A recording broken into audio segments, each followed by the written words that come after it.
Well, hi, good morning, everyone. Thank you for joining us today for this important virtual press event. I'm Katie Baker. I represent a coalition of labor unions who has collectively representing thousands of workers across the state who are very excited to be joined by our legislative champions, Senator Scott Surivel and House Democratic Caucus Chair Kathy Tran, in calling for Governor Youngkin to sign their legislation that would extend collective bargaining rights to public sector workers all across the state. So with no further ado, I'm going to turn it over to Leader Surivel. Leader. Great. Thank you, Katie. And I want to thank everybody for joining us today. I was really proud to work alongside the House Caucus Chair, Kathy Tran, to finally put collective bargaining legislation on the desk of the governor. And this is the very first time we've been able to do that. The bill was put in last year, but this is the first time we've put it on the governor's desk. And I think it's really important for people to understand this legislation has the potential to help hundreds of thousands of people. According to the United States Census, state and local government workers make up about between 700,000 to 800,000 people in the Commonwealth of Virginia. I think that's about 15% of our workforce. And when we hear a lot about affordability, this legislation is the ultimate affordability measure. It's the ultimate bill to help people be able to pay their bills, support their families, to be able to make it in our society. And I think that's critical when we hear so much about affordability and the cost of living. That number of people you heard me say, 700, 800,000, that includes our state workers. It includes people at higher education, including students who work. It includes home care workers. It includes local government employees. It includes people that guard our inmates in our prisons. It includes teachers, firefighters, police. It includes the people that keep us safe every day. These are the people also who educate our children. These are our teachers, people we call in our worst moments, when your house is on fire, when you've been in a car accident. It includes our elderly, people who care for people with disabilities. It's the people who keep our government running when we have things like pandemics.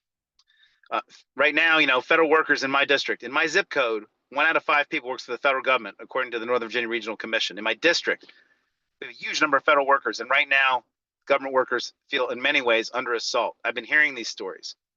These are people who sacrificed higher salaries in the private sector to work because they believe in serving their communities and their country. They're passionate about delivering excellent services to their fellow Americans and Virginians, and now they're losing their livelihoods. And when these workers are fired, we lose access to quality public services that they're providing.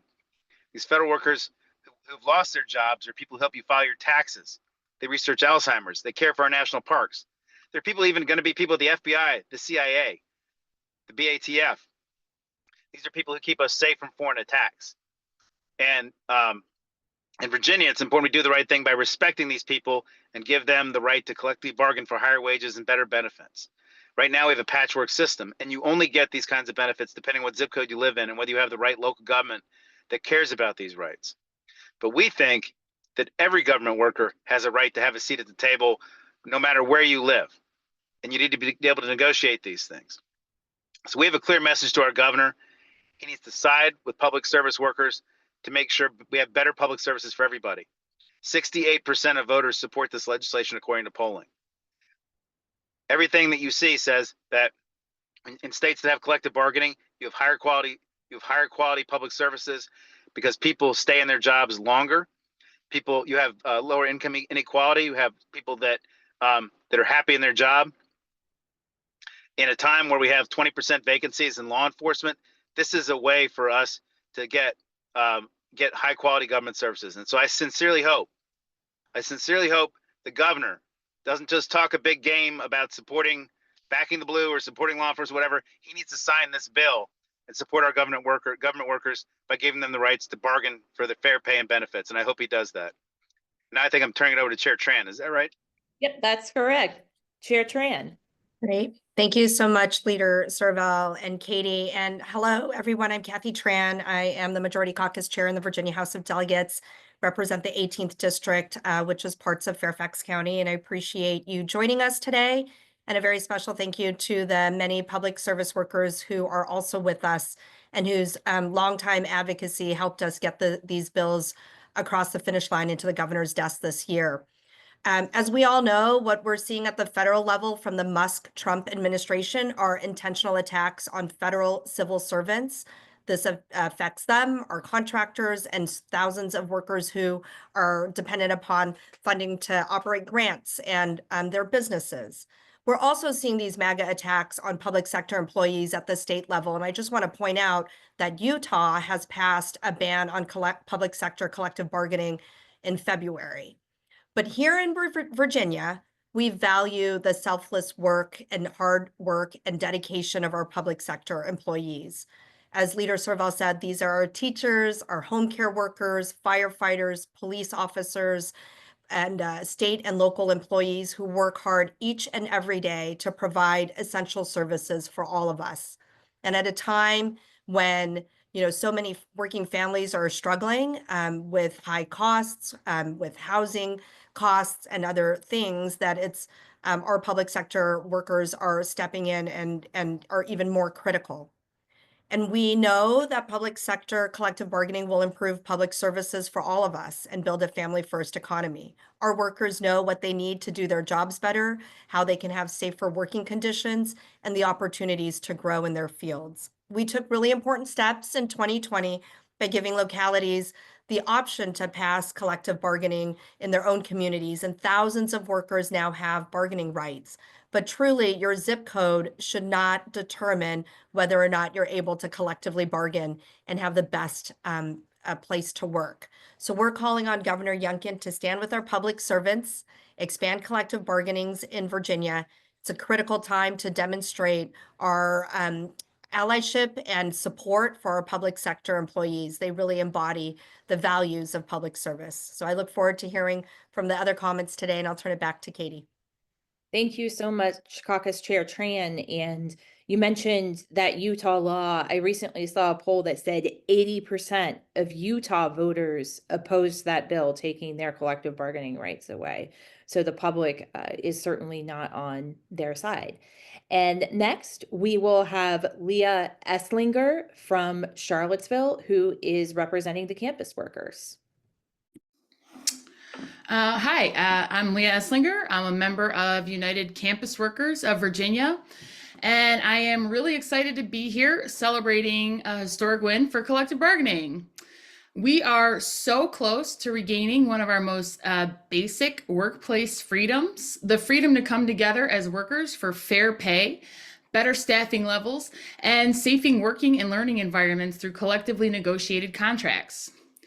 As the law stands, workers in the public sectors do have the right to form unions, and I am so proud to stand here, to sit here as a third generation union member. And I am so proud of the wins we at UCWVA have achieved for our students, our colleagues, and ourselves. But because we are state public employees, we are legally prohibited from collectively negotiating for legally binding contracts. So our wins are localized, they're time-bound, and they're entirely dependent on executive administration's willingness to keep their word. Since our wins are unenforceable, we have to keep fighting the same battles over and over. And even when we win, we have to keep fighting for accountability. One of our oldest and most public campaigns is Cut the Checks, a graduate worker-led fight to end late and missing payments. It's something that we bring up a lot when we speak publicly. UCWVA members won the Cut the Checks campaign back in last July, when executive administration promised to add 9 to 10 new hires to address the staffing problems that they said led to these late payments. But it's been 8 months since that win. And the staffing levels or the staffing issues have yet to be addressed. Graduate workers are still dealing with late and missing payments. Top tier research institutions like our public universities here in Virginia rely on grad workers to perform a variety of critical tasks. They teach discussion sections, intro level courses, and often teach advanced classes while completing dissertations. Non-teaching graduate workers might work in labs or clinical settings under the supervision of senior researchers. Many grad workers carry full course loads on top of working 30 to 60 plus hours a week. So grad workers aren't students. They're early career professionals working full-time hours, providing valuable services to the public. They earn their pay and they rely on their paychecks just like workers across job categories. Public sector workers across categories, designations, and institutions have another thing in common too. That's a passion for public service and a commitment to strengthening the institutions that serve the public. We are so proud of the work that we do, but we shouldn't have to choose between doing that work and feeding our children or paying our rent. So we asked Governor Youngkin to recognize the role that public service workers play in strengthening our institutions and our communities.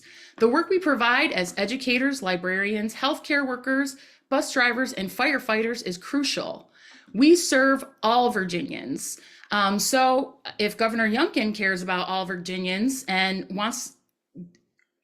he should give us, a seat at the table. And we ask that he please signs collective bargaining legislation into law. Thank you so much. And I'm going to pass it back to Katie. Thanks so much for those great remarks. Next, we will pass it to Kurt Dietrich, who is a career firefighter in Portsmouth and representing VPFF. Kurt. Hello, thank you everybody for inviting me here today. My name is Kurt Dietrich. I'm a proud firefighter in the city of Portsmouth, where I'm also the local union president. I'm here today to first thank our legislative champions, Senator Scott Serval and Delegate Kathy Tran, for helping to pass this truly transformative collective bargaining bill, and also to call on Governor Glenn Youngkin to sign this pro-worker, pro-community bill. Not everyone interacts with firefighters, especially on a regular basis, but when you do, it could possibly be during the worst moment of your life. Firefighters are on the front line every day, pledging an oath to protect our communities. As firefighters in every community, we deserve the same basic right to collectively bargain like public sector workers can. Collective bargaining is not only about pay, it's about ensuring we have what we need to best serve you. I can remember a time a few years ago where our staffing shortage had gotten so bad that we had multiple fire units placed out of service. We had to take to social media to warn the public and our community that we were dangerously understaffed. This shortage was caused because the people that were making the staffing decisions are not the people on the front line. Public sector collective bargaining would ensure that all the experts in the field, including the workers themselves, will have a voice to ensure that we have the tools and resources we need to provide excellent public service to everyone. Additionally, firefighters are facing a cancer epidemic. I think we can all agree that we must do everything we can to protect our frontline workers who put their health and safety at risk every day. Collective bargaining would ensure that we have the ability to negotiate for the right equipment to protect ourselves and help create a fairer workers' compensation system for firefighters impacted by cancer and other illnesses and injuries. In other words, collective bargaining is also about improving health outcomes for workers. Thankfully, the public supports this, and it's an important issue. Hampton Roads' very own Christopher Newport University found that 68% of voters in Virginia believe public sector workers deserve to have collective bargaining rights. This is both the right thing to do, especially as we are seeing the ongoing attacks on our federal public service workers, and it's also the politically popular thing to do. It would ensure working people have a true voice at the table and will help improve the services we provide to the public. So Governor Youngkin, please sign this public service workers bill and support our public workers. Thank you. Thank you so much, Kurt. Next, we will pass it to Miss Jeannie Robinson, who is a home care worker representing SEIU. Good afternoon, everyone. My name is Jeannie Robinson. I live in Henrico County, and I'm a proud member of SEIU Virginia 512. I'm currently a home care worker, and I previously worked in social services for the city of Richmond. About a month ago, I came to the General Assembly building and spoke at a press conference calling for our state legislators to pass Delegate Kathy Tran and Senator Scott Serval's legislation to make collective bargaining a right for public service workers across all of Virginia. And I'm ecstatic that our lawmakers listened and passed those bills. Now I'm here to use my voice again, this time to call on Governor Youngkin to do the right thing by signing SB 917 and HB 2764 into law. To be clear, Virginia is an outliner. Back in the 80s, I worked a public service job in Pennsylvania. Like most other states, Pennsylvania has collective bargaining. My contract made me feel like I had a voice on the job. It was a good relationship between management and workers. We had training, we had good benefits, and it helped with retention. People wanted to stay in their job, which led to continuity in the services we provided to our community. And let me tell you, quality jobs lead to quality services. But then I moved to Virginia. When I came to Virginia to work in Richmond, this was back before Richmond had collective bargaining. It was a different story. We did not feel supported in our jobs. I will never forget one day about 20 years ago, my coworkers told me this job is going to kill me. I went home that night and later got a knock on my door that she died at her desk that very day, not long after I left the office. People were literally working themselves to death because the work was not divided in a way that made sense. With collective bargaining, workers have a voice to help management figure out how to staff offices more efficiently, and we can write that into our contracts. That way, workers have fair hours and our communities have the best services. My daughter is now a self-sufficiency specialist for City of Richmond and recently gained the right to collectively bargain. She already feels more support in her workplace, including access to training. That means she can more effectively deliver services for the people she helps on a daily basis. But workers who are doing the same job as my daughter do not have the same collective bargaining rights across the state. Caseworkers, nurses, firefighters, and home care workers deserve the right to come together to negotiate a fair contract no matter what zip code they live in. This bill will help ensure people aren't left behind. I currently take care of my grandson who has Down syndrome. I love my grandson and his exhausting work. He is heavy to lift, and I know how hard our home care workers work to ensure our most precious loved ones are cared for. It takes a toll on our bodies. I'm so glad the home care workers are included in this legislature, and I'm proud that our legislator recognized our hard work and sacrifice by passing this bill. I'm here today to let Governor Youngkin know this legislation will strengthen our communities. There's a reason that 68% of voters support collective bargaining for our public service workers. It's because we all win when public employees can bargain for stronger workplaces and better services. Governor Youngkin, Virginia has the opportunity to provide the best services for the best public service workers in the country. Your pen holds the power to sign this bill into law. Please do the right thing for our workforce and our communities. Thank you. Thank you so much, Miss Jeannie, for your voice. And next, we will turn it over to Carol Bauer. She is the president of the Virginia Education Association, and I believe is on leave from being an elementary school teacher. Carol. Yes, I am. Thank you, Katie. Good afternoon. I am honored to join in the voices here today. My name is Carol Bauer. I'm a nationally board certified fourth grade teacher and president of the Virginia Education Association. You may ask, why is collective bargaining so vital for strengthening our schools? Well, as a teacher, my top priority is ensuring my students have the resources and support they need to succeed. Collective bargaining gives educators like me a voice in decisions that directly impact our classrooms, like class sizes, access to school counselors, and funding for essential supplies. When we advocate through collective bargaining, we're not just asking for better working conditions, we're fighting for the tools that help our students be successful. Thank you to Senator Sturvell and Delegate Tran for your support in getting this across the finish line almost. We now are asking Governor Youngkin to sign this bill into law. I'm sure you can picture just how quickly things move in a classroom full of 6-year-olds, which is why unencumbered planning time is critical to student success and teacher retention. Collective bargaining provides the ability to ensure educators receive planning time, but also ensures that there's planning time for special education teachers, instructional assistants, and reading teachers. Collective bargaining supports not only teachers, but everyone involved in public education. That's our bus drivers, our cafeteria workers, nurses, and clerical staff. Research shows that collective bargaining improves student test scores across income levels, and it also narrows the achievement gap for historically underserved groups, including our Black and Hispanic students.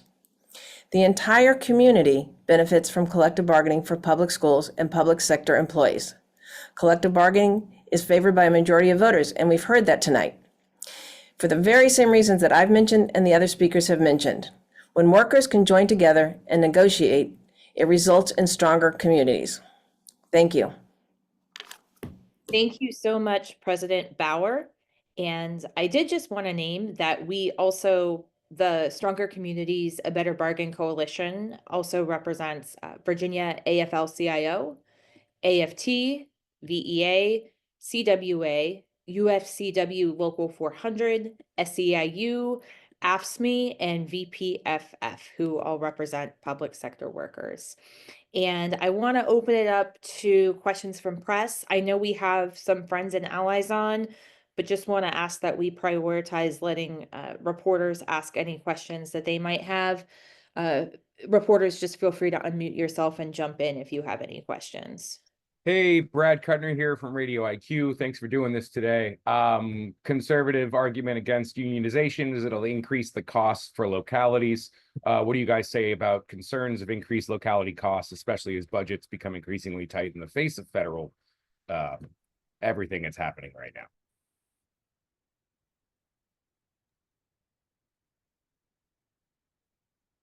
Brad, this is Suravel. Can you hear me? Yeah, I got you, buddy. Thank you. Okay, sorry, I had to switch over to my hit earpiece. I think that's a false dichotomy. I mean, the reality is that collective bargaining leads to better outcomes and higher quality services for people, which is, I think, what people want. Currently Virginia spends 20% less than West Virginia on K through 12, and that's mainly because we don't pay our teachers enough. Ever since we eliminated the defined benefit pension in 2012, we've seen increased turnover in our teachers. If we pay teachers more, we'll have less turnover, we'll have higher quality services, we're going to see a greater return long term. Right now we have 20% vacancies in our law enforcement. I think if you pay people more, you will actually have better quality services. You will have better law enforcement. You'll have more enforcement of laws. You'll have a more responsive government. And I think people want to see that out of their government. And just simply saying it's going to cost more money, I think, is a false dichotomy. And I don't accept that. I think what people want is high quality services. We live in a state that has the 10th highest per capita or the 10th highest median family income in America. And I think people expect their government to provide that level of service.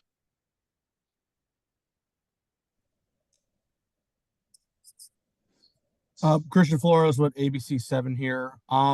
Are there any measures in this bill that would maybe blunt some of these cuts that we're seeing at the federal level? And also to that point, I mean, is there anything you and some of your colleagues can do, especially representing Northern Virginia, in order to maybe slow down the federal cuts, or to at least request that federal offices don't get moved out of the state?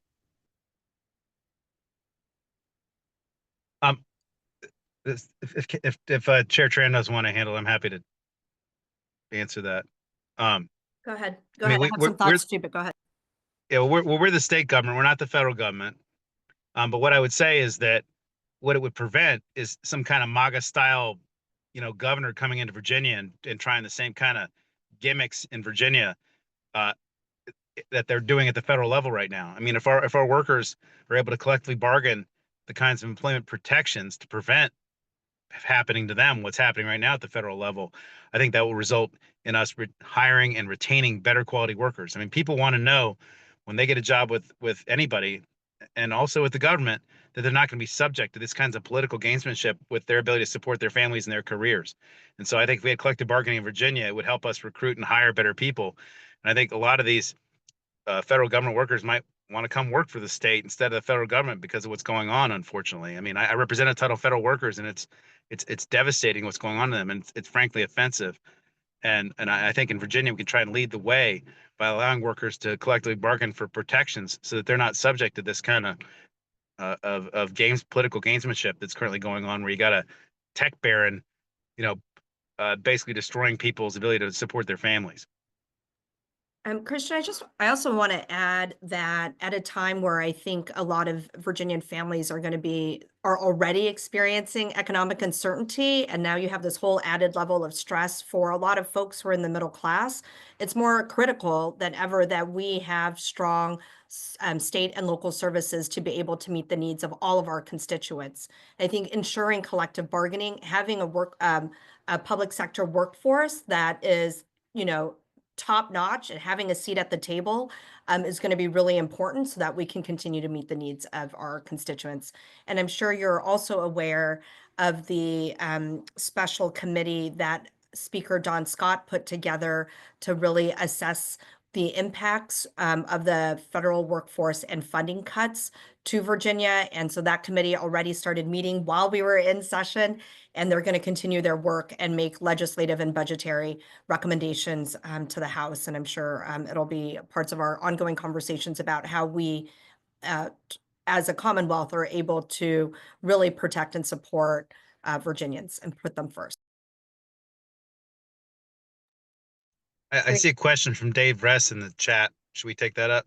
Oh, sure. Thank you, Leader. And thank you, Caucus Chair, for answering those last questions.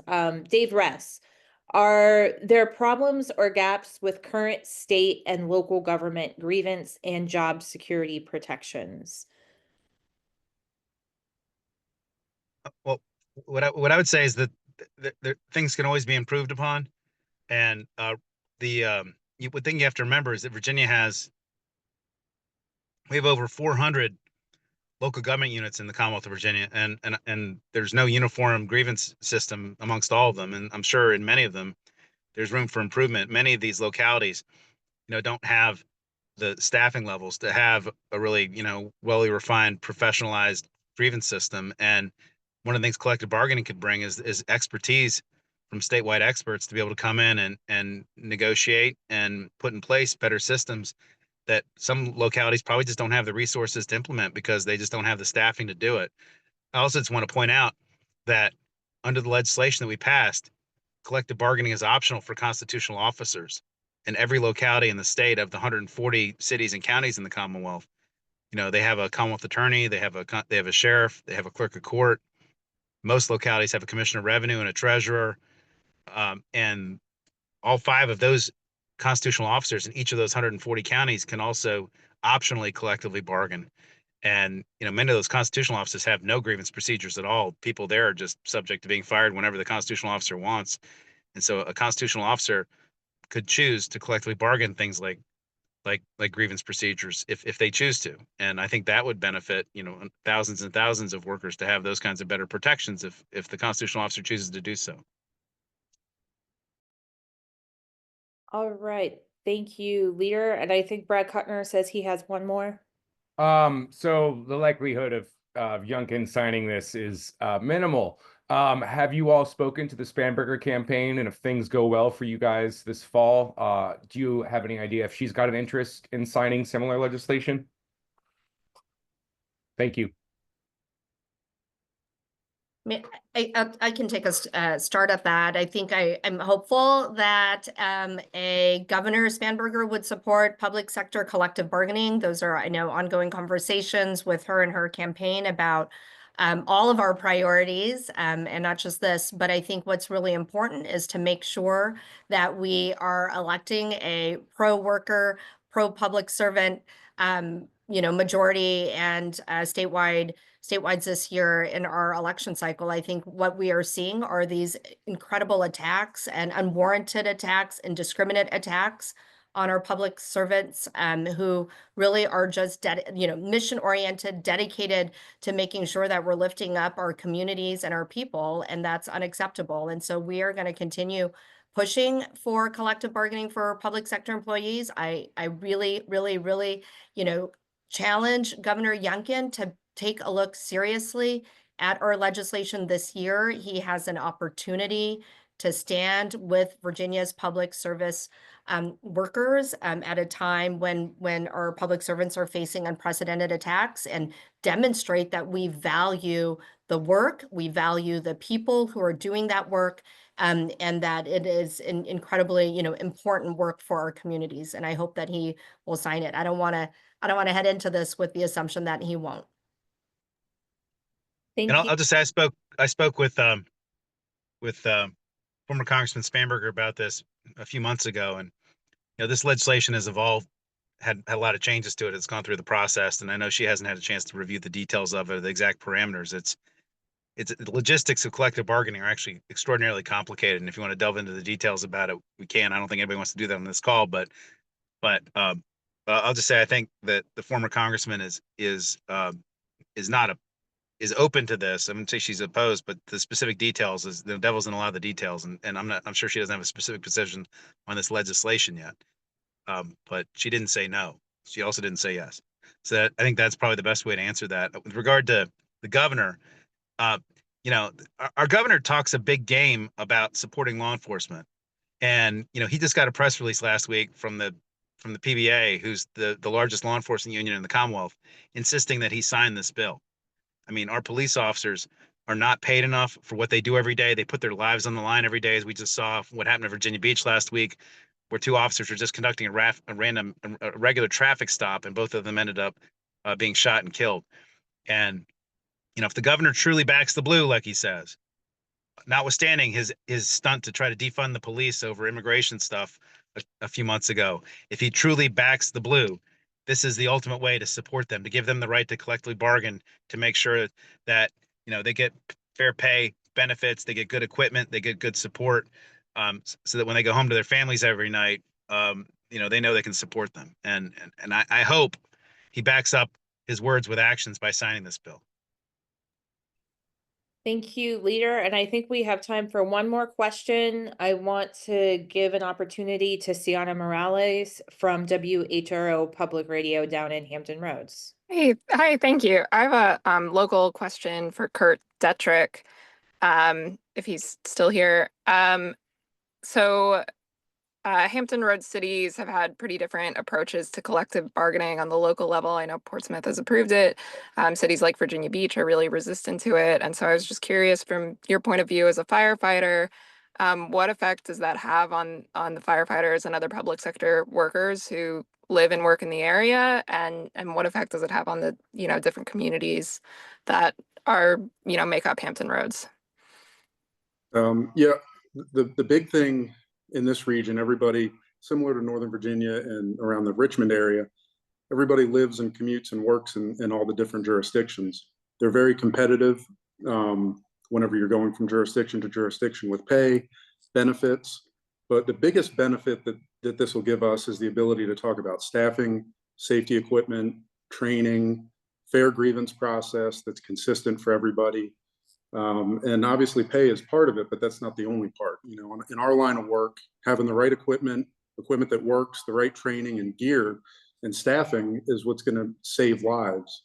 You don't really get that ability to have that conversation without having collective bargaining in place. Okay, thank you.